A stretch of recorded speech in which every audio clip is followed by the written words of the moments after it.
Lena, we are getting a divorce, and don't even dream about dividing the property. I registered the house in my mother's name 6 months ago, and the car and business in my sister's. Goodbye, Nishchenko, my husband said, thinking that he had driven me into a corner. But he couldn't even imagine how I would turn everything to my advantage. He would remember this forever. And before we continue, please write what country you are from and how old you are. Enjoy listening. Mikhail sat in his dark wood office and looked at Moscow, spread out below like a chessboard. He loved this view. It gave him a sense of power, control over everything that came into his field of vision.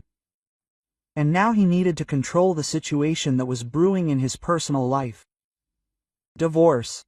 A word he had always despised as a sign of weakness and failure, but with Lena it was impossible to do otherwise. She had become too predictable, or something. Her gentleness, which had once seemed an asset to him, now irritated him. And then Karina appeared, young, ambitious, looking at him with an admiration that he had not seen in his wife's eyes for a long time. Mikhail leaned back in his chair and rubbed the bridge of his nose. Divorce is a dirty business, especially when there is something to divide, and they had something to divide. An apartment in the center, a country house, his business, which, let's face it, had grown quite well in recent years. And all of this was subject to division by law. But Mikhail would not be Mikhail if he had not thought everything through several steps ahead. He took a folder with documents from the safe and laid them out on the table. The first move. Re-registration of assets. He had already transferred the house to his mother Svetlana Petrovna. She had always been on his side, ready to do anything for the well-being of her beloved son. Business is more complicated here. Lena understood finances, although she had not worked in recent years. But a solution was found. Natalia, his sister, she had always envied his success, but for the sake of money and a good life she was ready to do anything. She would become the nominal owner, and he would remain the real owner. Mikhail grinned, imagining Lena's face when he announced the divorce and said that she would get nothing. He was confident of his victory. Lena was a lawyer, yes, but she had never worked in her specialty. She was used to comfort, to his money. She would not fight. He took the phone and dialed Svetlana Petrovna's number. Mom, is everything ready? Do you have the documents? Yes, Mishenka, don't worry, everything is fine. I will do everything as you said. Thank you, Mom. You are the best. Mikhail hung up and looked at his watch. It was time to go home. They were having a family dinner today. He had specially organized it to announce his decision to Lena in the presence of his mother and sister, so that she would immediately understand that she had no one to count on. At this time, Lena was sitting in the office at a huge table covered with books and folders with documents. She looked focused and serious, which was completely at odds with her usually soft and homely image. Intuition, a woman's instinct, whatever you call it, told her that something was wrong. Mikhail became distant, irritable. He often stayed late at work, and his phone was always password protected. Lena was not a naive fool. She saw the signs, she felt the lie. And then she decided to act quietly and unnoticed. She remembered her legal knowledge, which she thought she would never need. She began to study the laws on the division of property, on fictitious transactions, on the protection of the rights of spouses. She scoured the internet, consulted with lawyer friends. The hardest part was collecting evidence. Lena knew that Mikhail would not leave her anything. Therefore, she had to prove that she also contributed to their joint property, that she did not just sit at home and spend his money. She started with bank statements. Fortunately, she had access to their joint accounts. She carefully studied every transaction, every payment. She looked for confirmation of her investment in Mikhail's business. She remembered how she helped him at the initial stage, when he was just starting his business, how she lent him money, how she denied herself many things so that he could develop. Lena found receipts for payment of building materials for a country house, checks from furniture stores, contracts for the purchase of equipment. All of this was registered to Mikhail, but she knew that she gave the money. She saved all these documents, put them in a separate folder, realizing that they could become her only weapon in the upcoming fight. One day, rummaging through old papers, she came across an extract from the Unified State Register of Real Estate. Just like that, by accident. And then it dawned on her. She decided to check who their property was registered to. She ordered extracts for the apartment and the country house, and what she saw shocked her. The apartment was still registered to both of them. But the house belonged to Svetlana Petrovna, Mikhail's mother. Lena felt a chill run through her. She realized that her suspicions were confirmed. Mikhail was preparing for a divorce and was trying to deprive her of everything. She didn't know when exactly he transferred the house to her mother, but it was done secretly, without her knowledge. Lena delved into studying the laws again. She learned that a transaction could be considered fictitious if it was made with the purpose of concealing property from division. And she was ready to prove it. She continued collecting evidence. She found Mikhail's old messages in which he thanked her for her help and support. She contacted former employees of his company who could confirm her participation in the development of the business. She collected everything that could help her in court. Lena understood that it would be difficult for her. Mikhail was an influential person, he had money and connections. But she was not going to give up. She was ready to fight for her rights, for her future. She was no longer the soft and compliant woman she had been before. Mikhail's betrayal had awakened a strength in her she had never suspected. Mikhail had chosen the best restaurant in town for the occasion, a family dinner. He had reserved their favorite table by the window overlooking the twinkling lights of Moscow. Everything was to go perfectly according to his plan. His mother Svetlana sat to his right, radiating confidence and support. To his left was Natalia, his sister, with a sly smile, anticipating her brother's triumph. Lena, on the contrary, seemed calm, even too calm. This imperturbability irritated him a little, but he attributed it to her ignorance. He cleared his throat, attracting attention. The waiter had just finished pouring the wine. "My dears," Mikhail began. His voice sounded loud and confident. "I have gathered you here today to tell you an important decision." He paused, enjoying the moment. Svetlana and Natalia exchanged meaningful glances. Lena continued to look at him silently. Her eyes, like two dark pools, seemed impenetrable. Quote, "I have decided that Lena and I need to get a divorce." The word sounded like a bolt from the blue. Silence hung in the air, broken only by the quiet clink of glasses when Svetlana and Natalia hurried to clink theirs. Lena's face did not change. No surprise, no pain, no anger, nothing. Mikhail grinned, confident in his victory. Quote, "Don't worry, Lena," he said with feigned concern. "I will take care of you. Although, to be fair, you already know that you are not entitled to anything." He glanced around at those present, as if seeking approval. "The house, as you know, has long been transferred to Mom, and Natalia is now in charge of the business. So, forgive me, dear, but we have nothing to divide." Svetlana nodded contentedly. "Nishchenka has always been a prudent boy. He did everything right," Natalia added, squeezing his hand. "We will always support you, brother. You deserve better." Lena remained silent. Her gaze was riveted on Mikhail. He felt uncomfortable under this intense gaze, but tried not to show it. Quote, "Well, what do you say, Lena?" he asked defiantly. "Are you going to accept everything as it is, or are you going to put on a show?" At that moment, Lena smiled. The smile was quiet, almost imperceptible, but there was such strength in it that Mikhail felt uneasy. Quote, "A performance," she repeated. Her voice was smooth and calm, like the surface of a lake. Quote, "No, Misha, I'm not going to put on a show. I'll just show you how much you underestimated me." She took a thick folder out of her purse and put it on the table. "Since we're talking about dividing property, I think you might be interested in looking at some documents." Mikhail grinned. "What other documents? You know perfectly well that you have nothing." "Take your time, Misha," Lena answered, opening the folder. "Let's take a look." She took out the first paper. A bank statement. Quote, "Remember that small loan you took out a few years ago to develop your business? Remember who paid it off? Me. From my own funds." She handed him a copy of the bank transfer. "Here, look at it, my signature, my account number." Mikhail frowned. He had completely forgotten about the loan. He thought Lena wouldn't pay attention to it. Quote, "It's a trifle," he muttered. "It doesn't change anything." Lena pulled out the next document, a receipt for payment for building materials for the renovation of their country house. Do you remember this? The renovation was done 3 years ago. I paid for it too, also from my own funds, and I have enough receipts like this to prove that I invested a considerable amount of money in this house. Svetlana tried to intervene. This is all nonsense. The house belongs to me. I have all the documents. Yes, Svetlana Ivanovna, Lena answered, turning to her. You have documents confirming your ownership, but I have documents proving that I invested my own money in this house, which means that I have the right to compensation.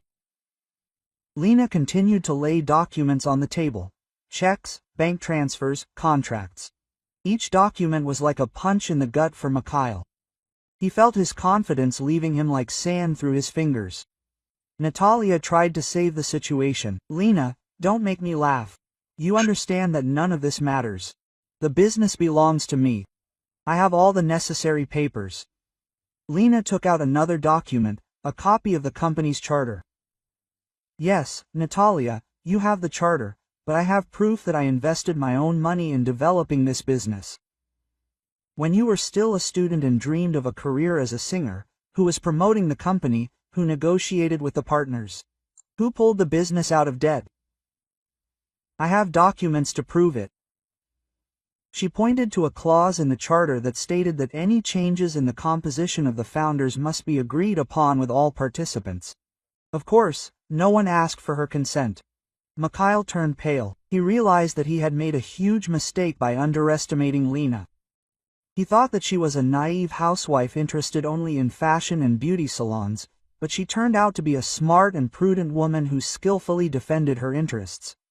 Quote, How did you find out all this? He muttered, looking at Lena with horror. Who helped you? Lena grinned. No one helped me, Misha. I am a lawyer by education. You just forgot about it. You thought that I would sit and cry when you left me. But I decided to fight for my rights, and I will prove in court that all these deals were effective, and you will pay for it. Svetlana jumped up from her seat. Her face turned red with anger. You are a mercenary creature, she screamed at Lena. You only thought about money. Lena looked at her calmly. No, Svetlana Ivanovna, I thought about justice, and I will achieve it. She got up from the table. Thank you for a wonderful dinner, Misha. It was very educational. See you in court. She left the restaurant, leaving Mikhail, Svetlana and Natalia in complete stupor. Mikhail sat there thunderstruck, realizing that his plan had collapsed like a house of cards. He watched Lena disappear into the night and knew that this was only the beginning of his problems. He had underestimated her, and now he would have to pay a high price for it. Svetlana, having come to her senses, turned to her son. Misha, what should we do now? There was panic in her voice. She will ruin us. Natalia, trying to support her brother, put her hand on his shoulder. Don't worry, Misha. We will think of something. We will hire the best lawyers.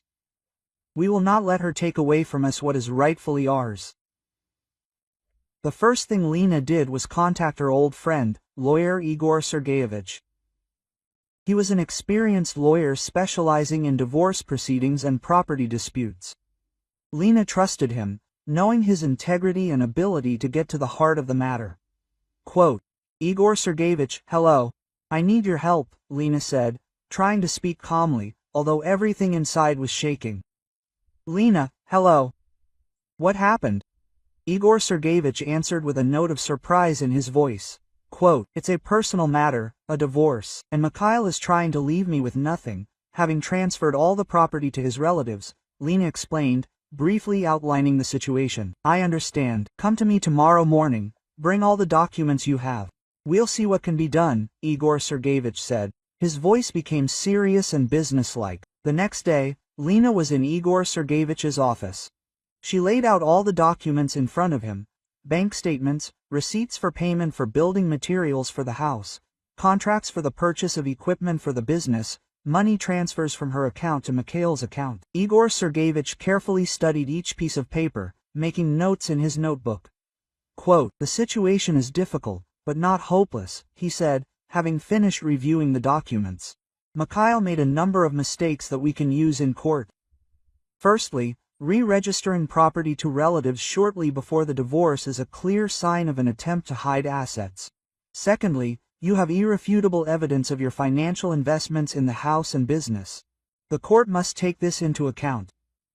Igor Sergeyevich explained to Lena that they would have to file a lawsuit to invalidate the property re-registration transactions. He would have to prove that these transactions were fictitious, made with the aim of deceiving Lena. This would take time and effort, but they had a chance of success. "Are you ready for a long and grueling fight?" Igor Sergeyevich asked, looking Lena straight in the eyes. "Yes," Lena answered firmly. "I am ready to fight to the end." Soon a statement of claim was filed in court. The legal battle began.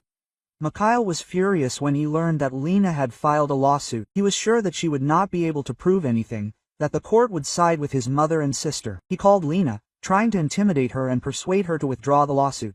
Quote, "Will you regret this, Lena?" he shouted into the phone. "I will do everything so that you are left with nothing. You do not understand who you have gotten involved with." "I am not afraid of you, Mikhail," Lena answered calmly.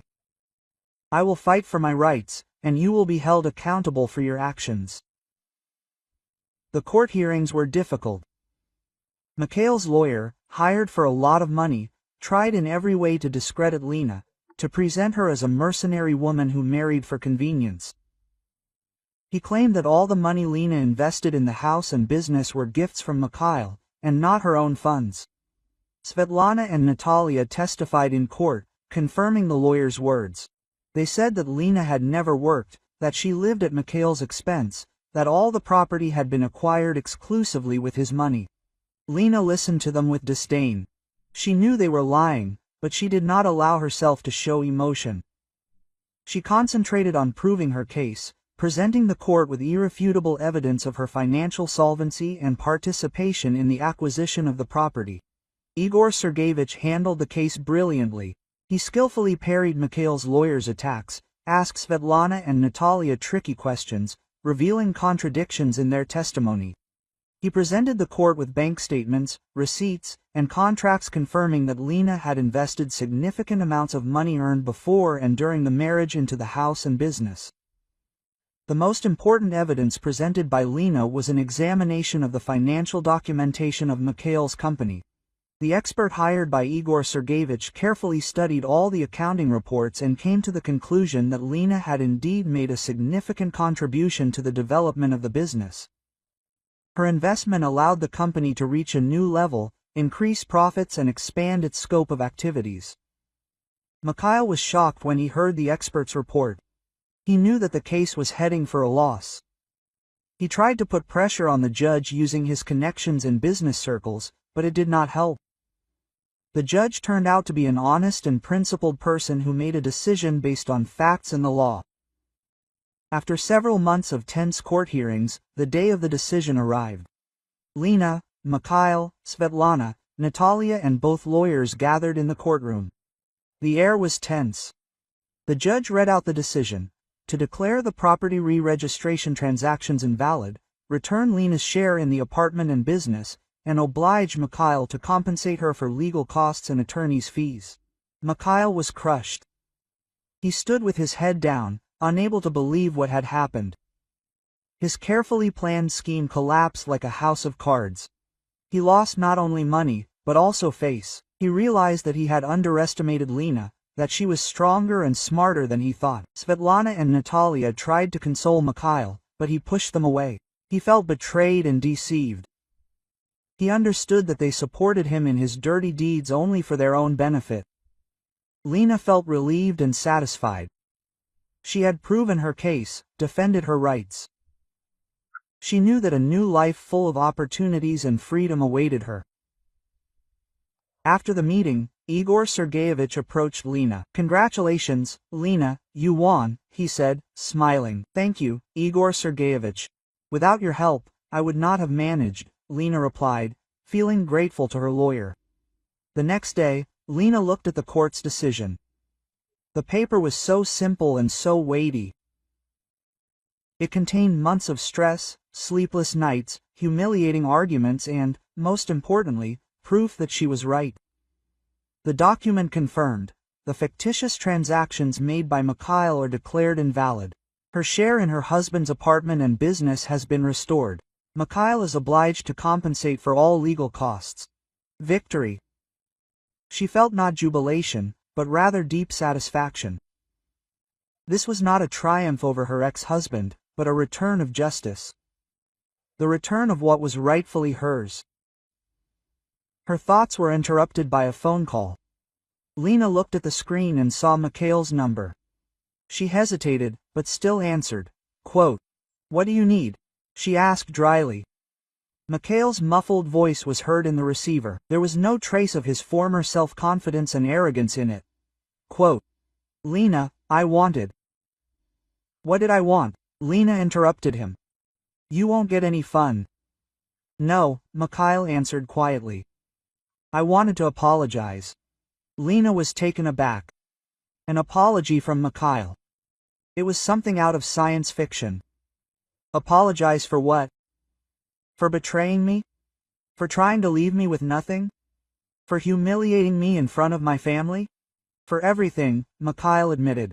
I was wrong. I acted meanly. I underestimated you. Lena was silent.